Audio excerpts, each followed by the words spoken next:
राम मम सब जग जानी, करहूँ प्रणाम जोग जुग पानी। नमस्कार, मैं सीमा देवी आप सभी गणमान्य महानुभाव को प्रणाम करती हूँ, नमस्कार करती हूँ। मुझे उत्तर क्षेत्र सांस्कृतिक केंद्र पटियाला भारत सरकार की ओर से आग्रह हुआ था कि संत कविवर नामदेव पर अपना शोध वक्तव्य प्रस्तुत करूं। मैं आप सभी के प्रति आभार व्यक्त करती हूं कि मुझे इस कार्यक्रम में अपने विचारों को प्रकट करने का सुअवसर आप सभी ने प्रदान किया। तहे दिल से आपका बहुत बहुत आभार, बहुत बहुत धन्यवाद। तो मेरा आज के विषय है संत कविवर नामदेव। हिंदी साहित्य का भक्तिकाल, जिसे पूर्व मध्यकाल के नाम से भी जाना जाता है, इसे हिंदी साहित्य का स्वर्ण युग कहा जाता है। इस काल में हम देखते हैं कि चारों तरफ भक्ति का बोलबाला था। भक्ति के दो रूप उभर कर इस काल में हमारे सामने आए। निर्गुण भक्ति धारा, जिसमें परमात्मा के निराकार रूप की वंदना की गई, और सगुण भक्ति धारा, जिसमें ईश्वर के साकार रूप की वंदना की गई। निराकार, जिसका कोई आकार ना हो, जो अभेद हो, अखंड हो, अजन्मा हो, अछूत हो। आगे चलकर इस काव्य धारा के दो प्रमुख रूप उभर कर हमारे सामने आए। संत काव्य धारा, जिसे ज्ञान मार्गी काव्य धारा भी कहा जाता है, और ज्ञान मार्गी काव्य धारा के बहुचर्चित कवि हुए महात्मा कबीर। कबीर दास के अनेक साखी शब्द और रामायणी प्रचलित हैं। महात्मा कबीर ने निराकार ईश्वर की वंदना की। उन्होंने बाहरी दिखावे, बाहरी आडंबरों का कड़ा विरोध किया। नहाए धोए क्या भयो, जब मन मैल न जाए, मीन सदा जल में रहे, धोए वास न जाए। सतगुरु को इन्होंने विशेष स्थान दिया। क्रांतिकारी पक्ष को अपने साहित्य में स्थान दिया। तू कहता कागज की लेखी, मैं कहता अखियन की देखी। सामाजिक पक्ष, एकेश्वरवाद तथा रहस्यवादी भावना को अपने साहित्य में उन्होंने स्थान दिया। अखियन पर छाई परत, पथ निहारी निहारी, जीभा में छाला पड़ा, राम पुकारी पुकारी। इसकी दूसरी धारा सूफी काव्य धारा थी। इसे प्रेम मार्गी काव्य धारा भी कहा जाता है। सूफी काव्य धारा में हम देखते हैं कि अधिकांश कवि मुसलमान थे, मुस्लिम थे। उन्होंने हिंदुओं की प्रेम गाथा को आधार मानकर अपने साहित्य की रचना की, और इसके सर्वश्रेष्ठ कवि हुए मलिक मोहम्मद जायसी। जायसी ने पद्मावत जैसी रचनाएं लिख करके हिंदी में विशेष ख्याति अर्जित की है। सगुण भक्ति धारा में ईश्वर के साकार रूप की वंदना की गई, और निर्गुण काव्य धारा की तरह इस काव्य धारा में भी भक्ति के दो रूप उभर कर हमारे समक्ष आए। राम भक्ति धारा, जिसमें भगवान श्री राम की कथा का सुंदर चित्रण किया गया, और राम भक्ति धारा के सर्वश्रेष्ठ कवि हुए गोस्वामी तुलसीदास। तुलसीदास ने रामचरितमानस जैसे महाकाव्य की रचना की। उन्होंने भगवान श्री राम को आदर्श पुत्र एवं आदर्श राजा के रूप में हमारे समक्ष रखा। माता सीता को आदर्श पुत्री एवं आदर्श पत्नी के रूप में उभारा। संपूर्ण रामचरितमानस में आदर्श समाज की परिकल्पना उन्होंने की। मंगल भवन अमंगलहारी, द्रभु सुदशरथ अजर बिहारी। लोक मंगल की भावना, लोक हित की भावना रामचरितमानस में हम देखते हैं। होए सोए जो राम रचि राखा, सो करि तड़क भड़ा नन साखा। मोरी सुधारी सो सब भांति, जहाँ सुकृपा नहीं कृपा आघाती। इसके अतिरिक्त समन्वयवादी दृष्टिकोण को उन्होंने बड़े ही सुंदर रूप में अभिव्यक्त किया है। नर का नारायण से, इहलोक का परलोक से, आत्मा का परमात्मा से सुंदर समन्वय इन्होंने किया है। संपूर्ण रामचरितमानस समन्वय की विराट चेष्टा रखता है। और कृष्ण भक्ति धारा में भगवान श्री कृष्ण की वंदना की गई, और इस काव्य धारा के बहुचर्चित कवि हुए सूरदास। सूरसागर जैसी महत्वपूर्ण रचना उन्होंने लिखी और भगवान श्री कृष्ण की बाल लीला से लेकर के और बहुत सारी लीलाओं का उन्होंने सुंदर चित्रण उसमें किया है। वत्सल्य सूर और सूर वत्सल्य कहा जाता है। साख्य भक्ति उन्होंने भगवान श्री कृष्ण की मैया मोरी मैं नहीं माखन खायो जैसी बहुचर्चित पंक्तियाँ इनकी प्रचलित हैं। भारतीय संस्कृति एक धर्म प्रधान संस्कृति है और संस्कृति को बनाने के लिए संत साहित्य का योगदान है। संत वे थे जो सत्य आचरण, आत्मज्ञानी एवं संसारिक विषवासनाओं से दूर रहे। श्री नामदेव भारतवर्ष के सुप्रसिद्ध संत थे। संपूर्ण विश्व में उनकी पहचान संत शिरोमणि के रूप में होती है। उन्होंने अपनी पीयूष वर्षीय वाणी से मानव जगत के कल्याण की बात बड़े प्रेरक ढंग से की है। संत शिरोमणि श्री नामदेव का जन्म पांडलपुर महाराष्ट्र में 26 अक्टूबर 1270 कार्तिक शुक्ल एकादशी को रविवार के दिन हुआ। नामदेव का जन्म सिंपी, जिसे राजस्थान में छिपा भी कहते हैं, परिवार में हुआ। इनके पिता दामा सेठ एवं माता गोणाबाई थी। इनके नाना गोमाजी एवं नानी उमाबाई थी। इनकी एक बड़ी बहन भी थी जिसका नाम आऊबाई था। जब ये 9 वर्ष के थे तब उनका विवाह राजाबाई के साथ संपन्न हुआ। इनके 4 पुत्र नारायण, विट्ठल, महादेव और गोविंद हुए और 4 ही इनकी पुत्र वधू थी, लाड़ाबाई, घोड़ाबाई, ऐसाबाई और सखराबाई। इनकी पुत्री का नाम लिम्बाबाई था। इनकी ज्ञानेश्वर से भेंट हुई और उनकी प्रेरणा से इन्होंने नाथपंथी विसोबा खेचर से दीक्षा ली। जो नामदेव विट्ठल की प्रतिमा में ही भगवान को देखते थे, वे विसोबा खेचर के संपर्क में आने के बाद उसे सर्वत्र अनुभव करने लगे, महसूस करने लगे। प्रेमा भक्ति में उनको ज्ञान का समावेश हो गया। डॉक्टर मोहन सिंह नामदेव को रामानंद का शिष्य बताते हैं। महाराष्ट्र में इनकी बहुमान्य गुरु परंपरा रही है। ज्ञानेश्वर और नामदेव ने उत्तर भारत की एक साथ यात्रा की है। ज्ञानेश्वर मालबाड़ में बीकानेर नामक स्थान तक ही नामदेव के साथ गए थे। वहाँ से लौटकर ज्ञानेश्वर ने समाधि ले ली। ज्ञानेश्वर के वियोग से नामदेव का मन महाराष्ट्र से उचट गया और वे पंजाब की ओर चले गए। गुरदासपुर जिले में आज भी घुमान नामक स्थान पर नामदेव का मंदिर विद्यमान है। नामदेव ने समकालीन संतों के साथ पूरे महाराष्ट्र के साथ साथ उत्तर भारत का भ्रमण कर अभंग या भक्ति गीत रचे और जनता को समता और प्रभु भक्ति का पाठ पढ़ाया। इन्हें मराठी और हिंदी दोनों की जानकारी थी। उन्होंने दोनों ही भाषाओं में अपनी रचनाएं लिखी। 18 वर्षों तक पंजाब में भगवान नाम का इन्होंने प्रचार किया। सिखों की धार्मिक पुस्तक गुरु ग्रंथ साहिब में इनके 61 पद, 3 श्लोक और 18 रागों का संकलन मिलता है। इनके रचित अभंग पूरे महाराष्ट्र में भक्ति एवं प्रेम के साथ गाए जाते हैं। 3 जुलाई 1350 ईस्वी को नामदेव ने समाधि ले ली अथवा ये समाधि में लीन हो गए। पिता की नेकी का असर इन पर पड़ा। साधु संतों के साथ बैठना, उनकी संगति में रहना, उपदेश भरे वचन सुनना, कीर्तन करना, भजन करना आदि इनका स्वभाव बन गया। सभी लोग नामदेव को शुभ बालक कहते थे। एक समय की बात है कि इनके पिता गांव से बाहर व्यापार के लिए चले गए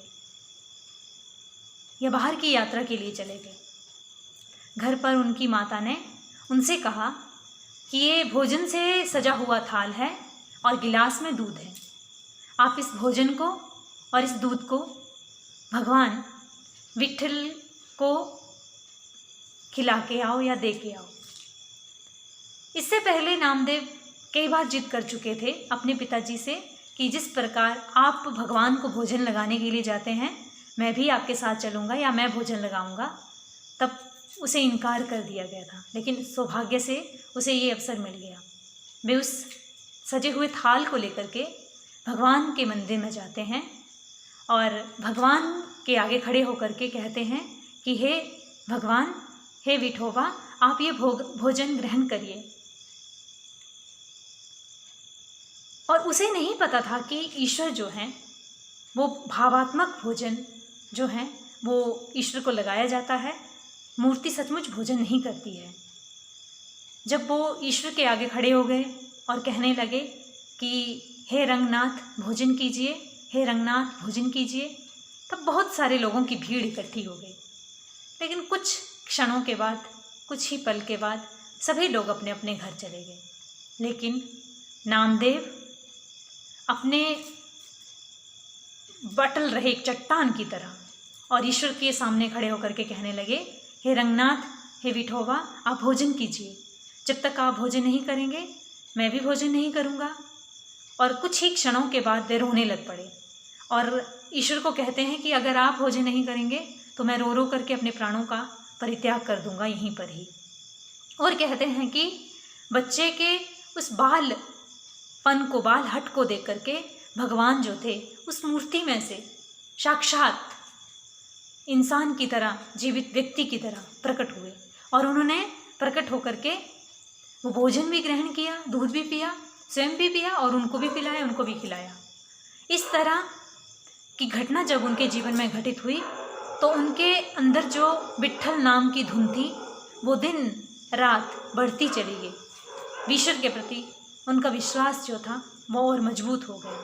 नामदेव साधु स्वभाव एवं वैरागी हो गए।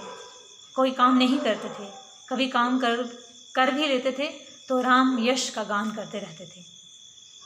एक बार ये हुआ कि उनकी पत्नी ने उनको कहा कि घर में कुछ भी अनाज नहीं बचा है, बड़े तो भूखे रह सकते हैं लेकिन छोटे बच्चों को किस तरह से हम समझाएं, किस तरह से उन्हें भूखा रखें। तो आप ये जो वस्त्र बने हुए हैं इन वस्त्रों को लेकर के जाइए और बाज़ार में इन्हें बेच के आइए, और जब आप बेच के आओगे तो कुछ पैसे आएंगे जिससे हम अन्न ले लेंगे। तो इस तरह से पत्नी के आग्रह करने पर कहते हैं कि नामदेव उन वस्त्रों को लेकर के जाते हैं। वस्त्रों को लेकर चले होते हैं तो रास्ते में देखते हैं कि एक भिखारी व्यक्ति कांप रहा है सर्दी से। जो वस्त्र पहने हुए हैं फटे हैं, मैले हैं, कुचैले हैं। उन्हें देख करके उन्होंने क्या किया, वो सारे के सारे वस्त्र उन्हें दे दिए। जब वो वस्त्र उनको मिले तो वो उसके प्रति बहुत खुश हो गए कि बहुत अच्छे वस्त्र दिए, आपका बहुत बहुत धन्यवाद, उसे कहा। जब उन्होंने इस तरह से कहा तो वे वापस अपने घर की ओर आ गए। अभी वे आंगन में ही पहुंचे थे तो उनकी पत्नी कहती है कि आपने इतना सारा राशन इकट्ठा क्यों भेज दिया, घर में तो स्थान नहीं बचा है, कहाँ पे इस राशन को रखा जाए। तो ऐसी ऐसी घटनाएं जो थी ईश्वर की वो इनके साथ घटित हुई। एक घटना और भी है, कहते हैं कि वस्त्र के व्यापार से ही वे बाजार गए। उनकी पत्नी ने उन्हें रोटियां भेजी हुई थी कि रास्ते में जब भूख लगे तो आप ये खा लेना।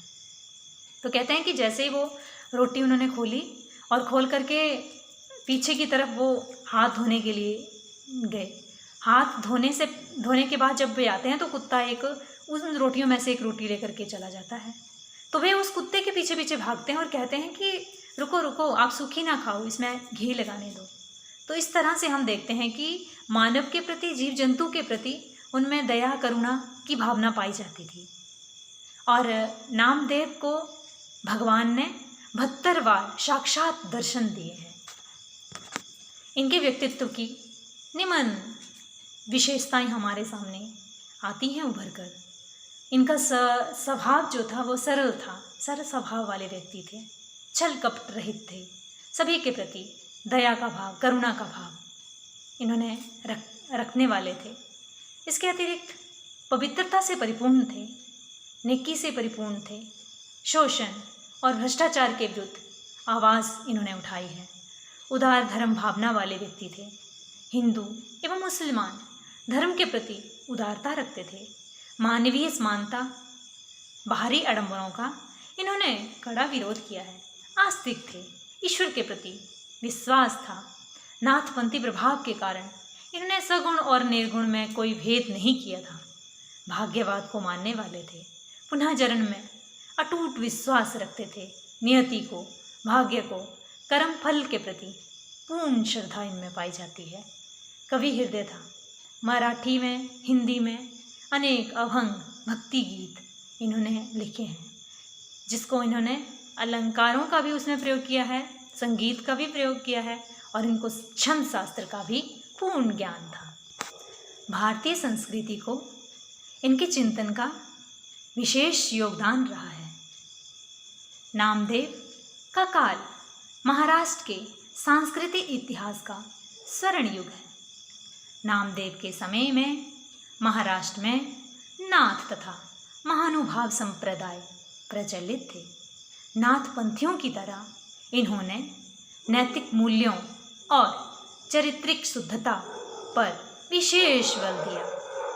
नामदेव के समय में समाज जात पात, छुआछूत आदि के बंधनों से जकड़ा हुआ था। वर्ण व्यवस्था टूट टूट कर अनेक जातियों एवं उपजातियों में विभक्त हो गई थी। समाज में ऊंच नीच और छुआछूत का बोलबाला था। कवि कहते हैं, का करो जाति का करो पाती, राजा राम से दिन राती।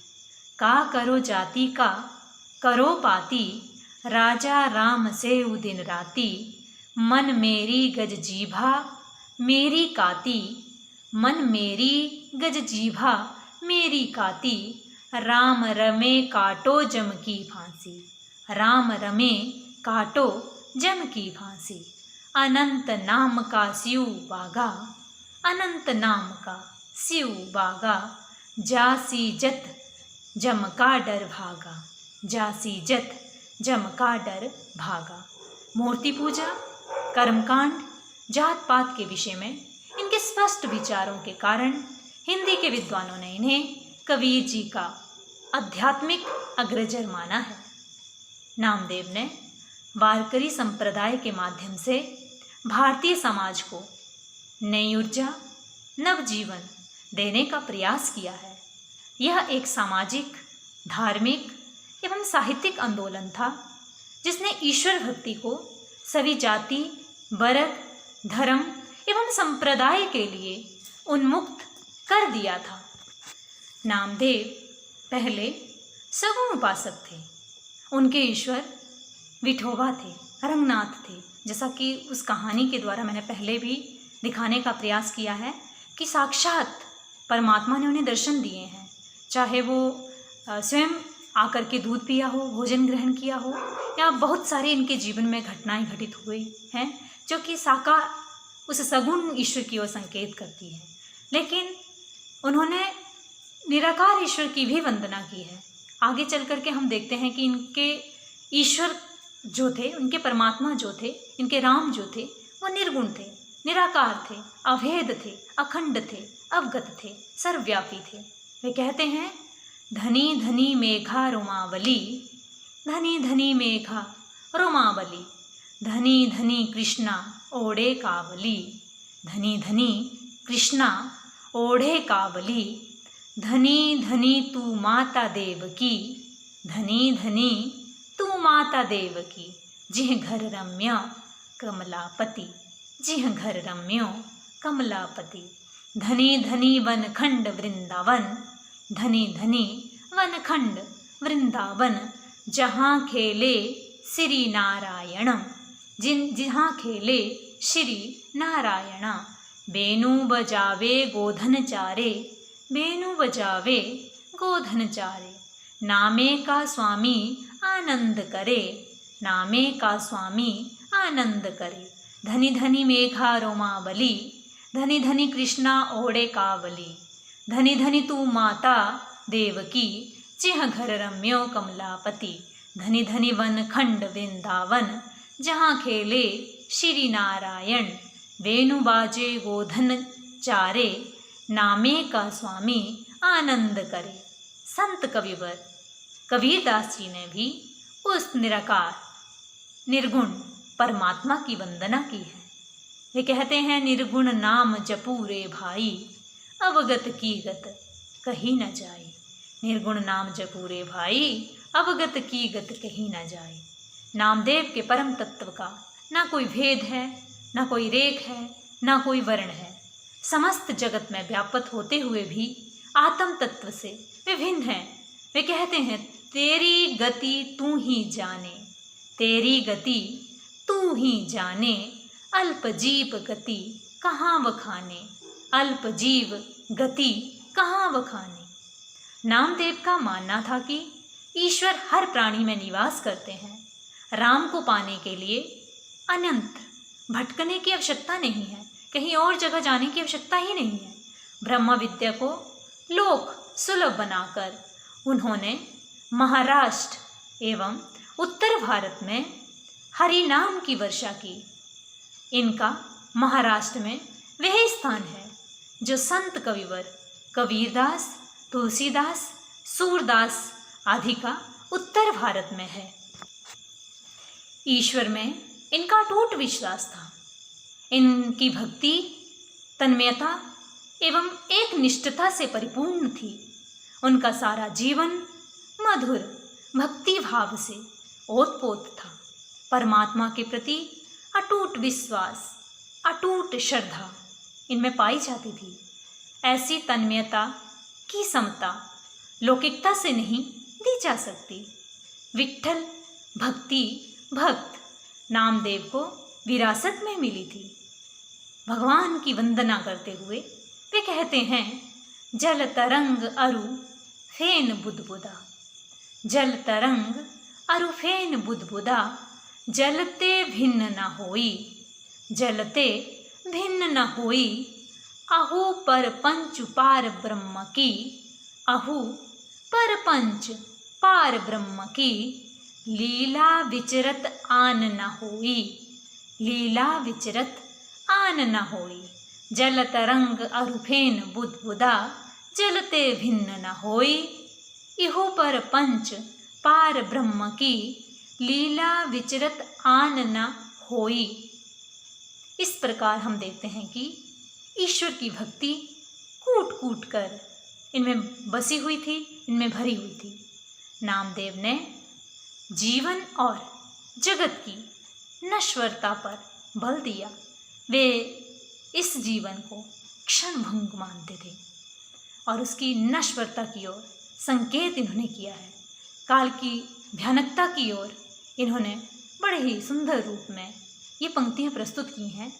रे मन पड़सी भोला पंजरे, रे मन पड़सी भोला पंजरे, संसार माया जाल रे, संसार माया जाल रे, एक दिन में तिन्ही फेरा, एक दिन में तिन्ही फेरा, ताको सदा झपके काल रे, ताको सदा झपके काल रे, रे मन पड़सी भोला पंजरा, संसार माया जाल रे, एक है दिन में तिन्ही फेरा, ताको सदा झपके काल रे।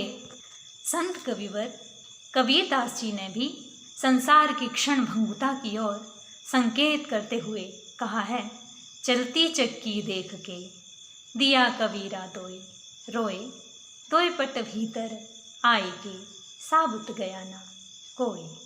इस तरह हम देखते हैं कि महात्मा कबीर ने उस संसार की नश्वरता की ओर संकेत किया है।